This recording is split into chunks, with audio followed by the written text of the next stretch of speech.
Khi bạn đang tắm, việc cầm giữ một cục xà phòng ướt và trơn trượt quả thật không dễ dàng. Nó thường bất ngờ tuột khỏi tay bạn, giống như cố tình trêu chọc bạn vậy. Chính vì thế, người ta hay dùng hình ảnh xà phòng trơn tuột khỏi tay để ẩn dụ cho sự bất ngờ của số phận và sự khó lường của cuộc sống. Tuy nhiên, nếu cục xà phòng bạn dùng có những hoa văn hay vân nổi trên bề mặt, bạn sẽ cầm chắc tay hơn và giảm nguy cơ bị rơi. Nguyên nhân là vì bề mặt bàn tay và xà phòng có sự gồ ghề, tạo ra lực cơ học giúp chống lại sự trượt.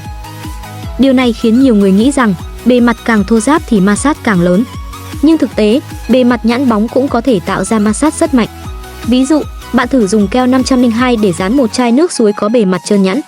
Ngay cả khi chai chứa đầy nước, bạn vẫn khó có thể tách chúng ra.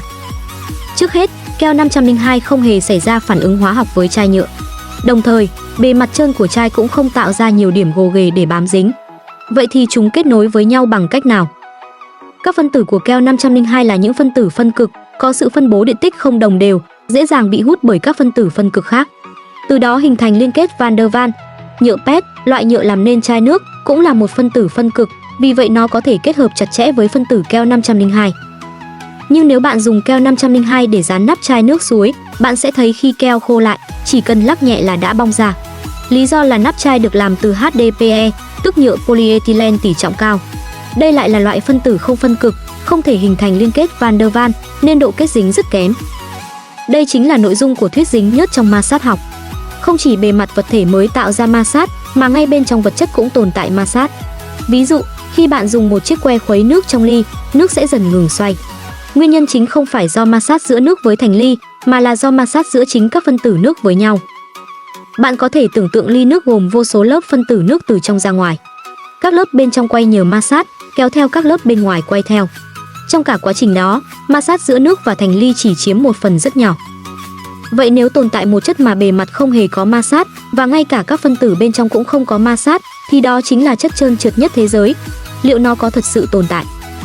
Năm 1937, các nhà khoa học đã làm thí nghiệm. Khi giảm áp suất và làm lạnh khí helium-4 xuống mức 2,17 K, họ phát hiện chất helium này từ trạng thái sôi sục bỗng trở nên tĩnh lặng bất thường. Họ gọi trạng thái đó là siêu lưu chất. Siêu lưu chất thể hiện những đặc tính hoàn toàn trái ngược với định luật cơ học cổ điển. Ví dụ, khi bạn dùng motor khuấy một chất lỏng bình thường, vật thể nổi trên bề mặt sẽ quay theo do chịu ma sát của các phân tử chất lỏng.